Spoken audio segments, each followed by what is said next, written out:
Well, good morning, my friends, and welcome to that Kentuckessee Angler Show. In today's video, we're going to be fishing and reviewing the St Croix Victory Series. We're going to be working with the 7-1 medium heavy fast action version of this rod, also known as the Grunt. As is tradition, we're going to start out on the water. I'm going to experiment with a couple different reels, couple different line types, different lures. We're going to catch a few fish, and then we're going to do a deep dive into this rod, and I'll give you all a solid review. I've had it for a couple years. I know a lot about its strength and weaknesses. It is super foggy out here, man. I apologize for the lighting right now. Sun's about to come up. This should diminish. Now let's get this on the water. Let's see what we can catch. Area wise, still fairly new to me. Basically what we're working with, we have a big old creek right here. Nice recreational area. Over here, a lot of open water. We do have a bank line we can fish. We got some cover. We got a finger running down the middle. Over here, a nice juicy tree line, lots of grass. We're gonna start out right over here. Very, very scary walk, probably packed full of snakes. Let's go see what we can do. I always hate walking through this tall, kind of marshy stuff. As you can see, we're definitely gonna soak our boots. I have another pair. I got some nice mudded boots, kind of like your muck type boots in the car, but I don't feel like switching into those right now and untying these bad boys I got on. But here we go. This is what we're working with right here. Very, very hard to see with the fog. Let me tell you, it was a drive coming up here. If you've driven through the southeast Appalachian kind of mountainy areas, you already know what I mean. Plenty of turns, bends, hills, hard to see, tons of fog, extremely fast speed limits, uncomfortably fast speed limits, I'll put it that way, and someone behind you who's going to be tailgating you nonstop. Now we are starting out with the old Berkeley Bullet Pop. I'm not sure how much this bait weighs. I'll put it on the screen right now. We're running 14-pound mono to a Tatula 100. Now this rod is rated for 12 to 20 pounds. We're going to be throwing some 12-pound as well, kind of get a look at the lower end of the spectrum. 3/8 to 3/4 ounce bait wise. 20-pound does seem a little bit excessive. I'm going to put that out there right now. However, this rod has some serious backbone. I don't think you'll have an issue running it. Personally, not something I'd like to do though. Oh, dang it, dude. That bass just missed it, man. Come on, hit it again. Moment of truth, man.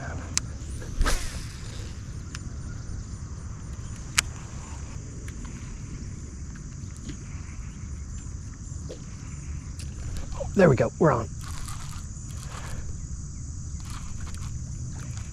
Oh, come on in, come on in. Come on in. Oh yeah, she's a beast, she's a beast, she's a beast. Oh, make my day. Don't shake it, don't shake it. Yes, there we go. That's what I'm talking about. Now that's a fish.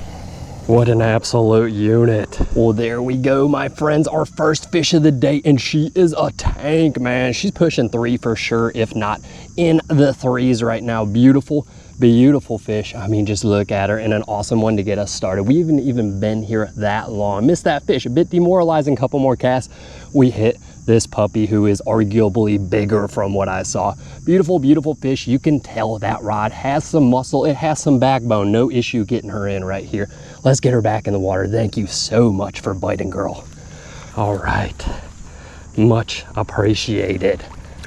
Gotta love that early morning top water bite, and off she goes. So that fish was super rewarding, man. I haven't caught a big one in a minute. It's been so hot out here. I complain about the heat every summer. As soon as we start getting into it, let me tell you, that was extremely refreshing. I mean, for real though, we've been up in the 90s. You only get a couple good hours of fishing before you're absolutely panting out here, seeking out some cooler air.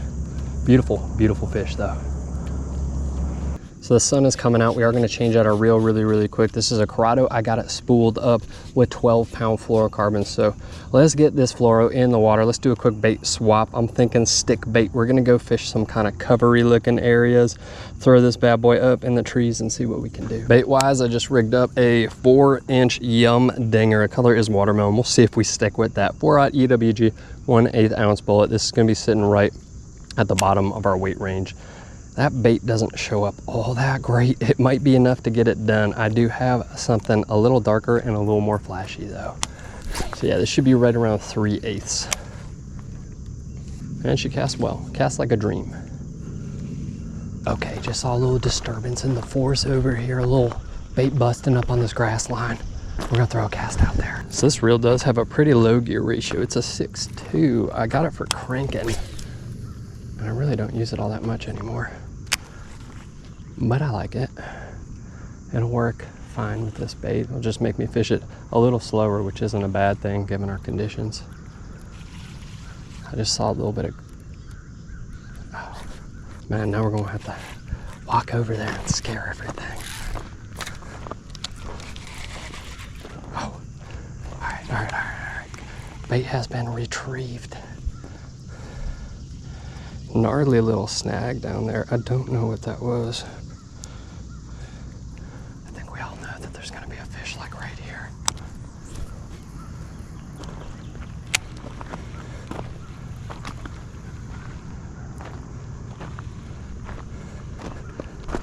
I've been wrong before. Fish on, called it. Oh, get over here. Fish number 2, another beautiful largie, man. Right there out of that grass. Totally called that one, feeling good about it. Thanks for biting, buddy. Right after the snag.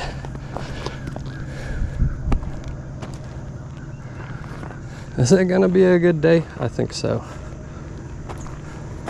So we're questing now, nothing else out of that area. We're going down here. Looks like some good covered up stuff. Last time I was here, I fished that area like 3 times. I couldn't pull anything out of it, but I'm convinced it's gonna be packing something, man. It has to. It looks too good to be true. You're gonna see what I'm talking about when we get up to it. So here we go. This is what we're working with pretty much. I think that was a turtle. Looks great, right? Right down here, this looks super promising. I feel like I could pull a fish out of here. We have our dock.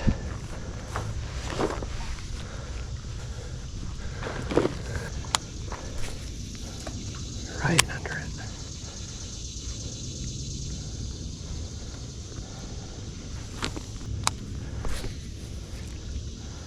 I mean, you can tell by the amount of line. Oh my goodness, dude.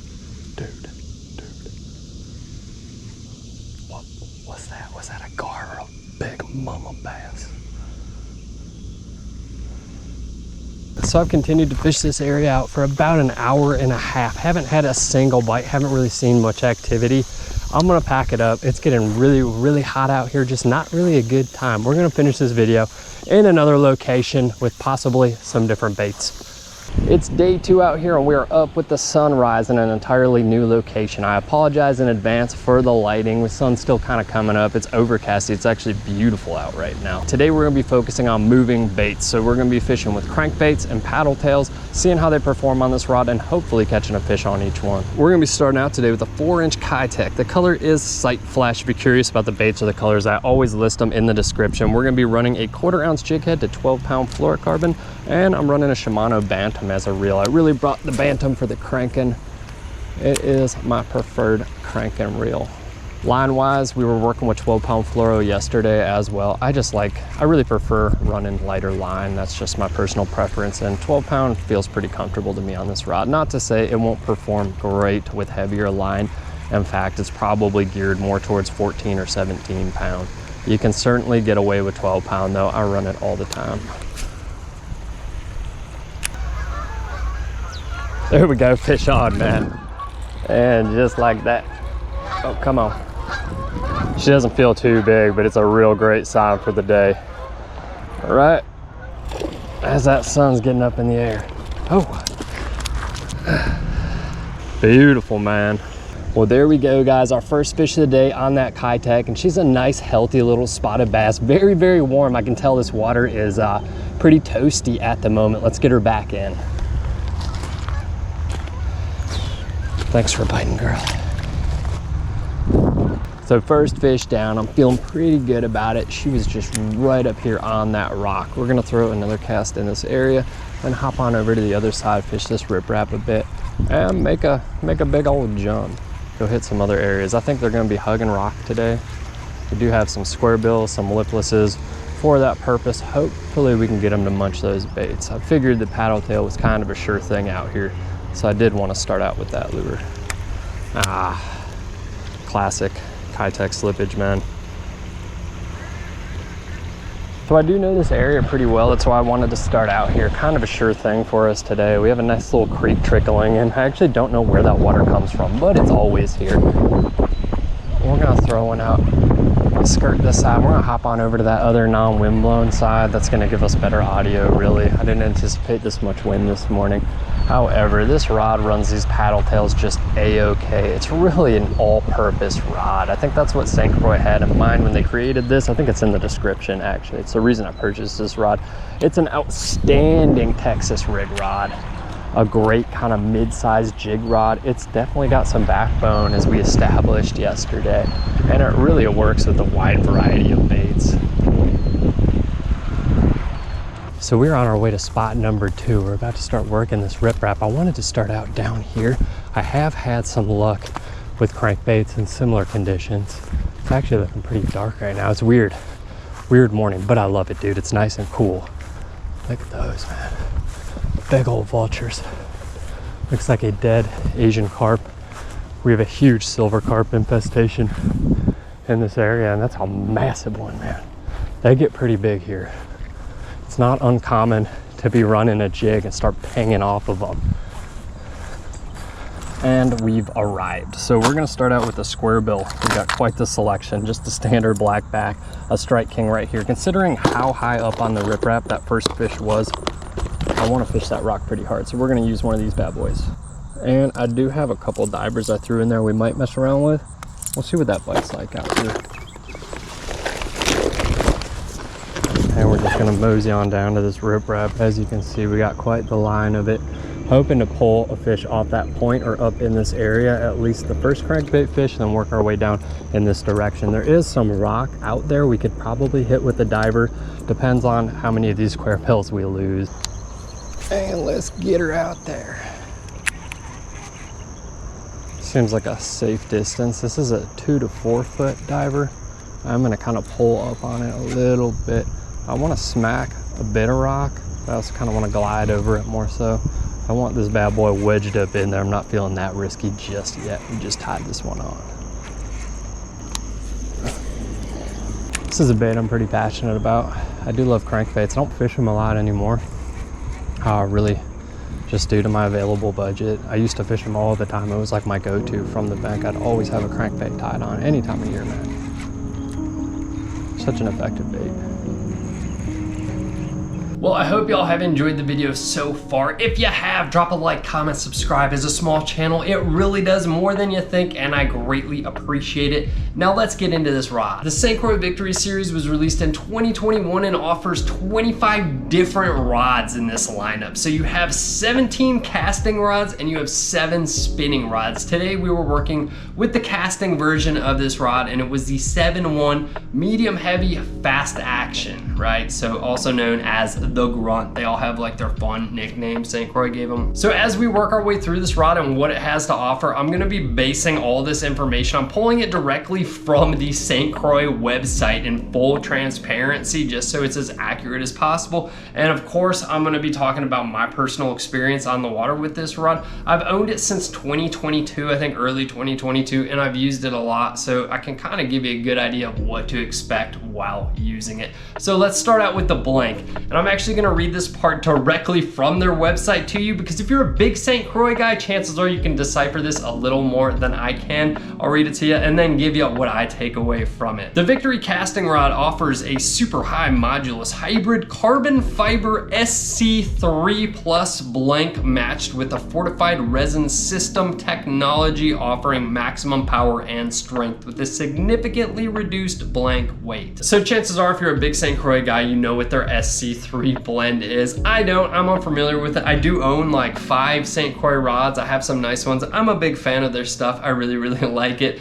I will say it's a carbon fiber blank. If you're unfamiliar with carbon fiber blanks, they're known to be light, sensitive and durable. Win-win-win right there. I own a lot of carbon fiber rods and I'm a big fan. I don't think you'll have any issues with it. Hardware wise, we're working with Fuji guides on this bad boy. So I've used this rod a lot. As I mentioned, I've owned it since like early 2022. I'm not gentle with my rods. You can cycle through my videos. I've broken a handful of them. I've never had an issue with this rod or its guides. I've set it down on rock piles, rotating through my stuff. 90% of the time, you'll catch me fishing from the bank, yoinking out snags, that sort of deal. No issues here, great guides, a big fan. We're working with a Fuji SK2 reel seat right there in the handle. The reel seat, it's extremely comfortable. I mean, it's just your standard comfortable grip right there. I don't know how else to put it, man. If you're used to kind of standard casting rods and you find them comfortable, you'll find this one comfortable as well. Handle wise, we are working with, well, first off, we got some protected threads right there. You got a little bit of foam right there, kind of help you grip them, man. You got some cork, which I enjoy. I'm a big cork guy. And the butt piece of this rod is foam as well. I haven't had any issues. I haven't used any kind of sealant on this, nothing like that. Again, I have fished this rod a lot. No issues there. I will say your handle is gonna vary. Go ahead and check St. Croix's website. It depends on what model you order. I know some, I think they have like a couple different versions of the handle. I know they have a full grip as well. So it's something to look into before you buy it if you're partial to a certain type of handle or not. When it comes to this rod's on the water performance, it's really a pleasure to work with. I mean, you got a very comfortable grip, as I mentioned before. It's fairly light. It's not the lightest rod I've ever worked with, but it is a good true medium heavy in my opinion, and certainly not cumbersome. It's well balanced. You have a very nice taper with this one right here. I'm speaking on that 7-1 Grunt, by the way. I haven't used any of their other rods, but I have been impressed with this one. I will say I like the taper. I like the action. It's a good reflection of that fast action. St. Croix did it right with this one. It loads up well and we can fling baits. We worked with a variety of baits and a couple different weight ranges in this video, as well as a couple different poundage when it comes from test. We did some mono, some heavier, some 14-pound mono. We worked with some 12-pound fluorocarbon, and we were able to absolutely fling them. So let's talk sensitivity. When it comes to the Victory Series, it's sensitive enough to get the job done. Is it the most sensitive rod I've ever owned? No. Is it a very sensitive rod? Yes, absolutely. You're not gonna be missing fish because of this rod sensitivity. You're gonna be feeling every little bite, every little rock you're banging up against. If you're familiar with other St. Croix rods, I'd closely relate it to their Legend Tournament series, which is more expensive than this rod. It's very, very similar blank wise. If you were to blindfold me, I'd have a hard time telling them apart in the blank department, in that sensitivity department. So the two features about this rod that I think will really stand out and really shine, two things I want to highlight about this rod in this review above all, are its durability and its backbone, man. It's fish fighting ability right there. Durability wise, I've already mentioned I fished this rod in all kinds of crazy places. I've had it for a long time. I've dropped it on rocks, I've banged it on bushes, that sort of thing. I've never had an issue with it. It's great, man. I feel very, very comfortable hauling this thing around, traveling through the bushes, catching on trees, that sort of thing. You know, it's not like something I'm afraid to fish with. I like that about it a lot. You know, I have some rods that, you know, should I flip that fish? Should I not flip that fish? Never a question with this rod, and I love that. Backbone wise, this rod's got some serious muscle, man. You can horse in some big fish with it. No issues right there. I feel very, very comfortable hooking into a big fish with this rod, and I do feel like it gives me a better edge out there on the water, man. I'm not worried about it snapping on me. I'm not worried about being crazy outgunned with this bad boy. Those are two things that I really, really like about this rod. Price. So the prices do vary a bit. Casting wise, you're working with $200 to $275 depending on the model you choose. The majority of those models being $200 to $210. When we're talking spinning, we're working with $190 to $210. 200 bucks for this rod. Value wise, I give it a thumbs up, man. Absolutely would buy again. I fished with it a lot. I've owned it for a minute. I've caught a lot of fish on it and it's given me no issues. It's a well-crafted rod right here, and it's a very, very useful tool in my opinion. Well, I hope y'all enjoyed the video. I had a great time making this one as always, and got a really fun one planned for next week. Be good to yourselves, be good to each other, and get some good fish on, my friends. Stay hydrated out there. It is hot. Peace.